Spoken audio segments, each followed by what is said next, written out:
Hey guys, welcome back to the channel that teaches you how to make Procreate brushes. I know it's been a while since I've done this, but I am back to help you recreate a brush that is one of the most popular ones on the channel, but still a lot of people seem to have issues with how the brush performs, and I've finally figured out why that is.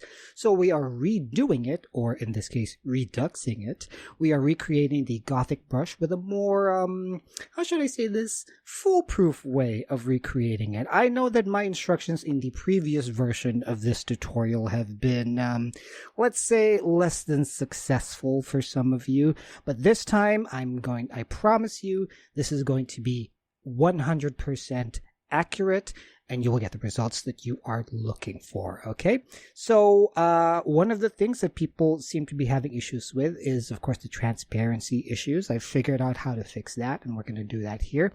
Sorry for not getting to this sooner, because I have done a lot of other brush tutorials for the channel in the past, and I've decided to sort of like revisit this and try and figure out those issues. I'm also doing this in real time, so you can follow along with each step and make sure that every single thing that I do here, you can follow step by step in real time. Okay, so why don't we go ahead and get started and make this brush?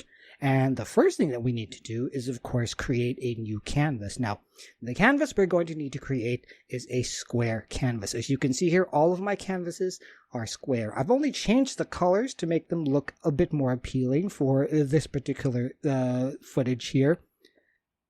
But I'm going to teach you how to make sure that your colors are correct, and the brush shape that we're going to create will actually appear as good as possible in the finished product. Okay, so to create a new canvas, all we have to do is tap on the plus sign here, and this is the new canvas shapes. Now, a lot of you most probably having issues with the shape of the brush that you created being distorted when you finally paste it on the canvas. Probably tap on screen size, because that's the first thing that you need to do. Well, we need to create a square canvas. So this one right here is pretty good, but this is only like 2048 by 2048, and we want to take advantage of the full size of the canvas of the brush creator canvas that we're going to be pasting our shape on. So the best way to do that is, of course, to do a 3000 by 3000 pixels template. I've already created one here called brush template 3000 by 3000. If you don't know how to do it, all you have to do is to tap on this little plus folder icon thingy here, and that'll bring up your canvas dimensions that you're going to need. So all you have to do is go to width and then type in 3000, and then go to height, also 3000. And then your DPI, it's best to keep that at 300, especially if you're creating brushes, or rather artwork for print quality. So it's best to keep that for 300. Now you're going to see the maximum layers that you can create with this particular canvas with these dimensions, but that's not necessarily something that we're going to concern ourselves with right now. All right. Now, as I said, I've already created a brush template for myself. So all you have to do is tap create if you haven't done that. But in my case, I've already done it. But why don't we go ahead and just do that? So let's tap on create. And now we have our canvas right here. Now, the reason why it needs to be square, again, because the template, the canvas of the brush creator that we're going to be pasting our brush shape on is also square. So if you're creating a screen size canvas and then you do create your shape, follow all of the instructions as carefully as possible. Once you copy that shape and paste it onto the canvas, it's going to squeeze it into a square shape. That's why you're probably getting like distorted brush shapes, especially if your shape is supposed to be a circle. But if once you paste it onto the brush canvas, it's going to be kind of like an oval, an oblong all here, because it's been squeezed in. So this is why you need to create your square canvas. All right, cool. Now, what we need to do now is to change the color of our background. Now, the way to do that is to tap on the layers panel here, tap on the background color, and our background color needs to be pure black. Now, there are several ways to do it. One is to double tap on the darkest section right here to get pure black. Now, to double check if this is actually pure black, all you have to do is go down here to this values tab right here, tap on that, and this needs to be all the way down to 0, your saturation, meaning there is absolutely no color and no brightness there whatsoever. And that's how you'll know that you are at perfect black. All right. And this is the code that you're going to be looking at right here. All right. Now that we have our black background for our canvas, we are going to need to draw with pure white. Now, all you have to do now is to tap on this circle right here, and that'll bring up your color options, the color that you'll be painting with. Now, as I said, we need to paint with pure white. And again, the best way to do that is to double tap on the whitest section of this color wheel here. Let's do that. And I believe we are already right here. Now, again, to double check that, all you have to do is go to Value and make sure that your, I believe this is brightness. I can't really see in my monitor right now, but yeah, this all has to be all the way up. And then your saturation has to be all the way down, meaning there's absolutely zero color and there's maximum brightness. That's how you get your pure white color. And this is the value that you're going to need here. Hashtag FFFFF, that whole thing. All right. So now that you've got that, now we're going to be safely creating our brush shape with these two colors, pure black and pure white. All right. Automatically, it will highlight the first layer, and we're only going to need one layer for this to draw our brush shape on, so you don't need to worry about the layers panel for that. To draw our brush shape, let's take our Apple Pencil, and we are going to need to tap on the selection tool right here. So let's tap on that. Now, you're going to have several options here. What we need to highlight is rectangle, because that's the shape that we're going to need to create. Once you've already highlighted that, all you need to do is like drag and create a nice flat rectangle. Now, this is the issue that a lot of people seem to be having with the previous tutorial that I made, because I made it kind of like, it's my bad. I made it a bit too difficult to sort of like create the shape that you need. But in this one, this is as simple as it needs to be. You need to make it about this flat right here. Now, the issue there is that because your highlighted section, or because your brush shape is too thin, once you start creating your stroke, because basically a stroke is just several shapes that are stamped on top of each other, one after the other, what happens is that if it's too thin, it's going to create kind of like a gradation effect on the side, and that's not what we want. We want it to be a solid stroke color.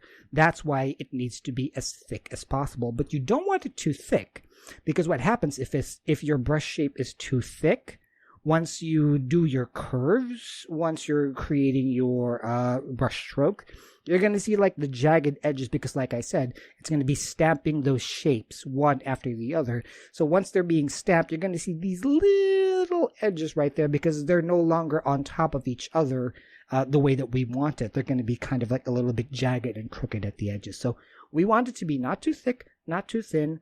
And like I said, probably around this is as good as possible. Now, all we need to do is to fill that selection with pure white. So let's tap on that and then tap on Fill Layer. Now, it'll automatically fill the color that is selected right here. Now, what I did there is I think I did two selections, and that's not what we want. We want it to be a single selection. So why don't we go ahead and clear that, and then let's do a selection again. This is great because now you're learning how to troubleshoot certain things if you think that you've made a mistake. The screen on my iPad is set to the very low brightness so that it appears on the camera. That's why I can't really see if I'm making a selection right now, but I can assure you the selection is there. So once your selection is there, rectangle is highlighted. Let's make a selection probably around... Yeah, I think this is good. Tap on your layers panel, tap on the layer, and then press Fill Layer, and there we have it. That's our shape. That is all the shape that you need, but we're going to make some adjustments to it, okay? Now, for best results, we're going to need to center this, so all we need to do is to tap on the Move tool, this arrow right here, and then with Uniform and Snapping highlighted, we just want to make sure that that's in the center. As you can see, you see the crosshairs here. That makes sure that lets you know that your shape is actually dead center, and that's what we want. All right, now that that's done, all we have to do is unselect it, and you're done. It's in the center. Now, we're going to need to skew this a little bit, And the best way to do that is, once again, tap on your move tool. And then instead of uniform being highlighted, let's tap on distort.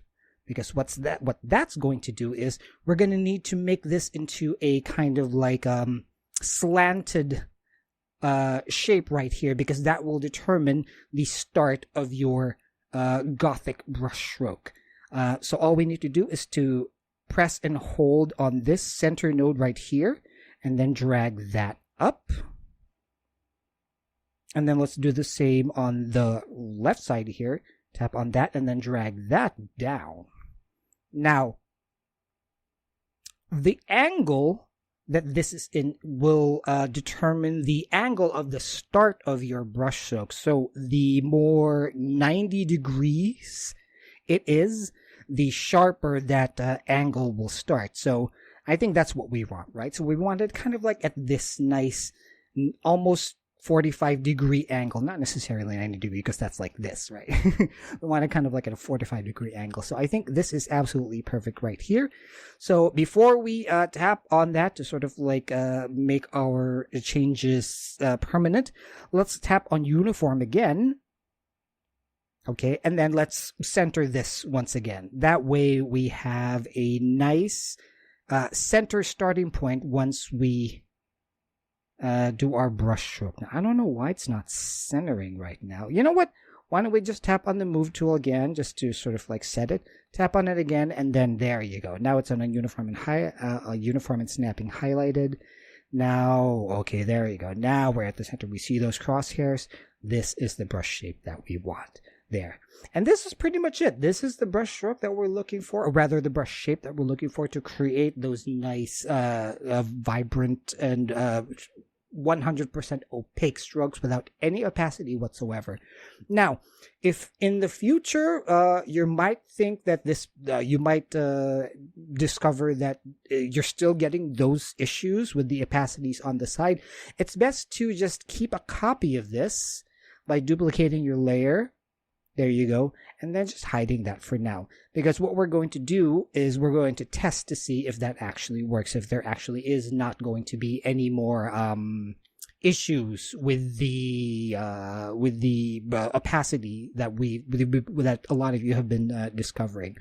So as of now, we're going to try and work with this shape. So this is the shape that we want, and all we need to do now is to create our brush. The first thing we need to do is to copy this canvas, and since it's a square canvas, it'll perfectly fit into the brush creator canvas as well. So the easiest way to do that is to swipe down with 3 fingers, and then choose, if I can find it, copy all. There you go.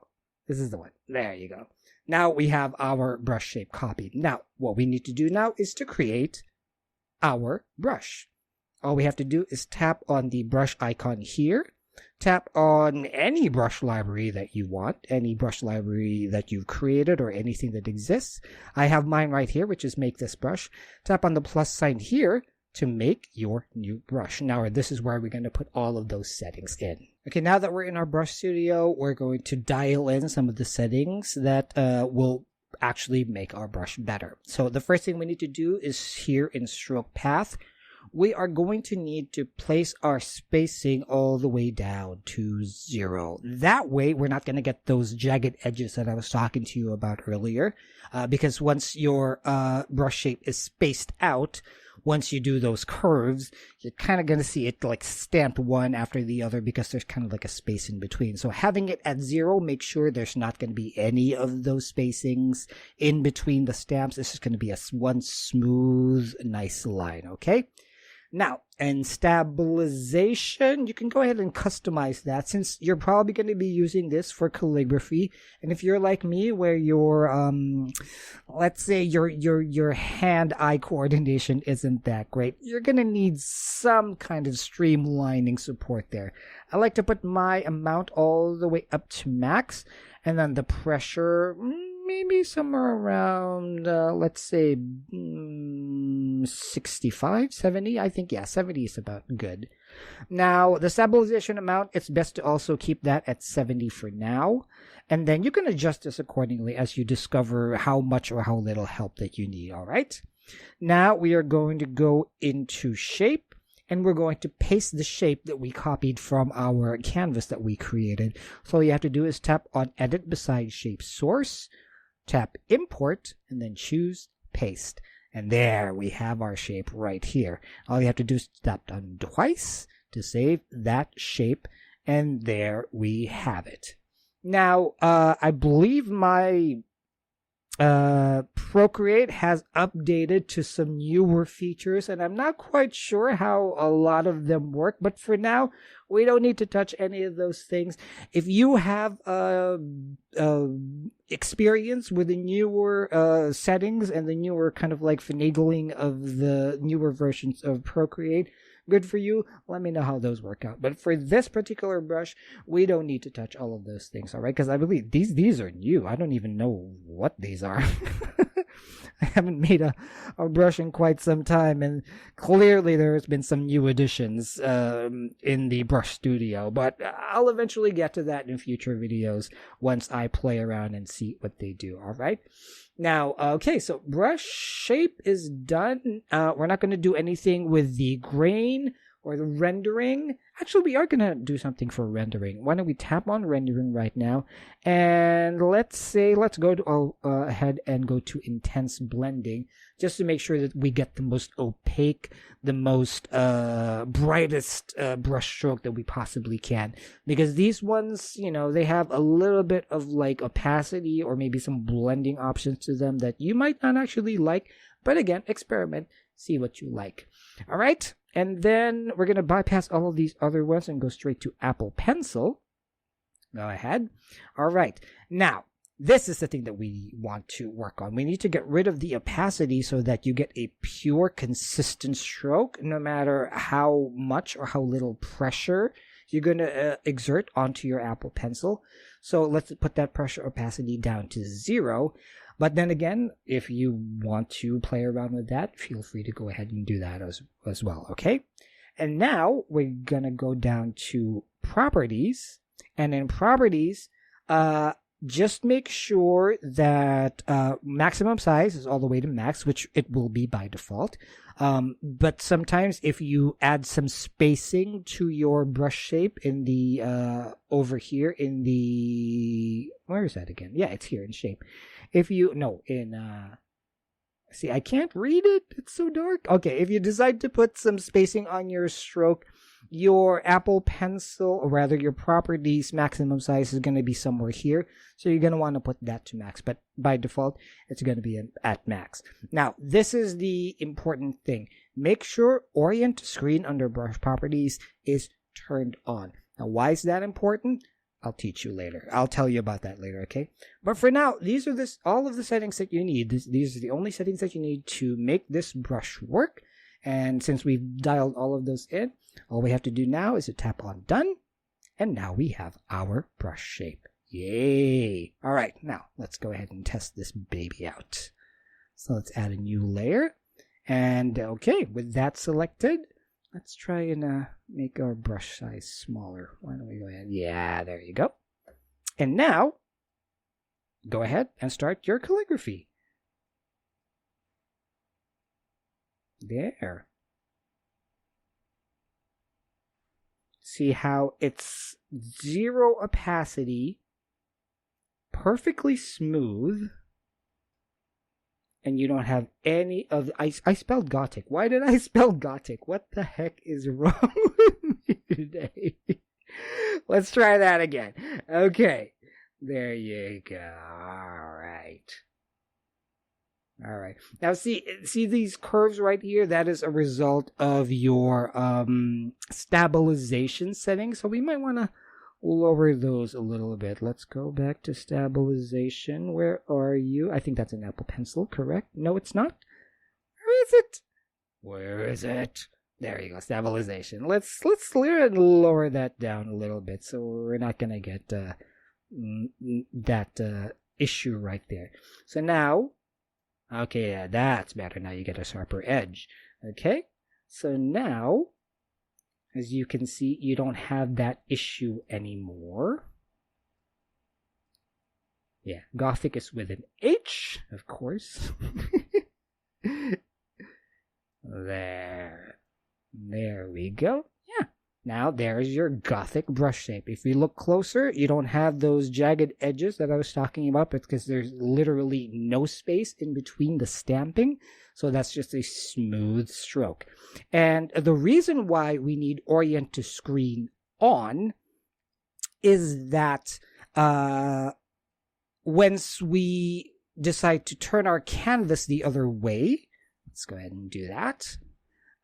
It's going to follow the exact same orientation of the brush itself. Because here, let me teach you. So if we want, now that we've turned our canvas, that means we're still going to get the same 45-degree angle start of the stroke, like so. Okay? Now, if we go ahead and, for example, let's go back here, and then we go to Properties. If I turn off Orient to Screen, all right. So right now, it's the 90-degree angle is over, the 45-degree angle is over here because the brush is oriented this way. So if I draw it this way, yeah, that's cool. The 45-degree angle is there. But if I go down, see how it's different? Because the orientation of the screen is this way, but once I turn it this way, if you can see, it's going to change again. See how this is the same as this instead of this?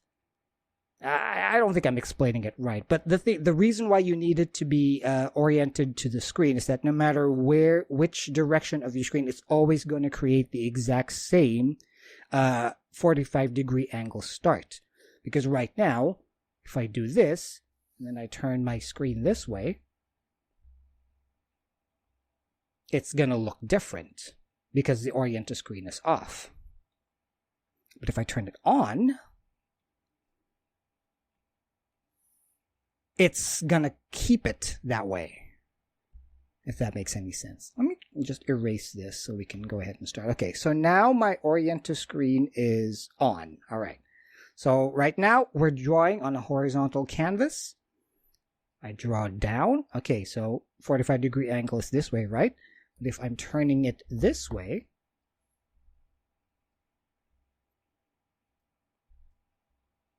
the 45-degree angle is still this way. Now, if I turn it off,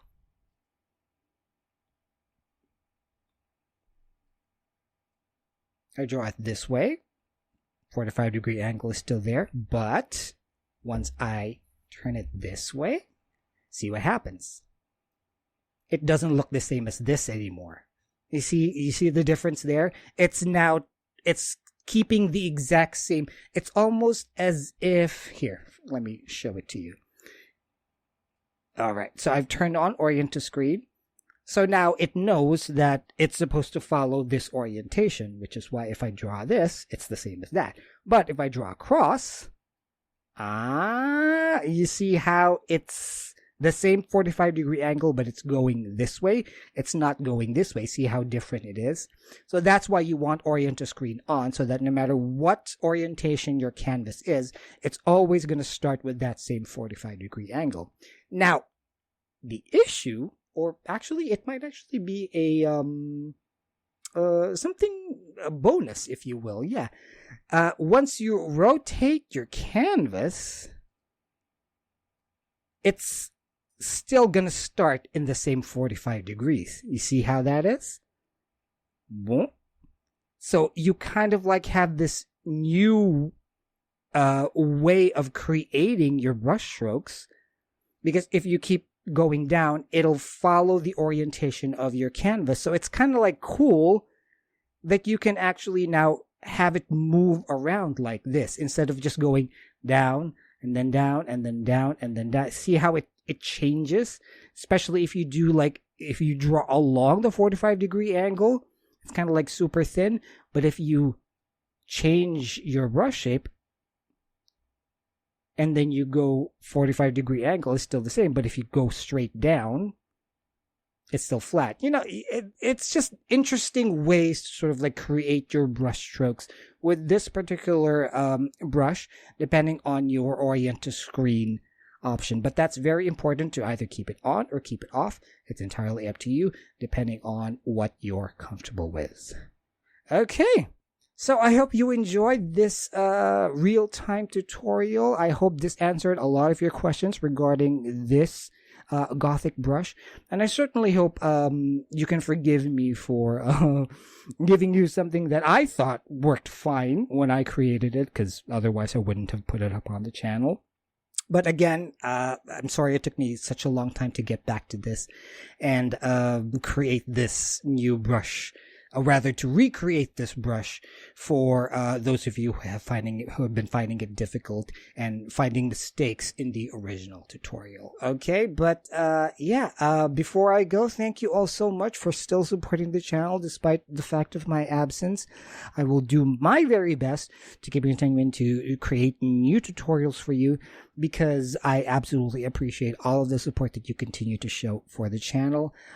Not a day goes by where I don't kick myself for not creating more content for the channel, but your support means so much to me, and I will do my best to respond to that support with as many brush tutorials as possible. All right, well, thank you so much for checking out this tutorial, and I hope to see you again for more brush tutorials. And I guess that's going to do it for now here on Make This Brush. So whatever you do, keep creating, keep making art, and I will see you again next time for more brush tutorials. So take care, and goodbye.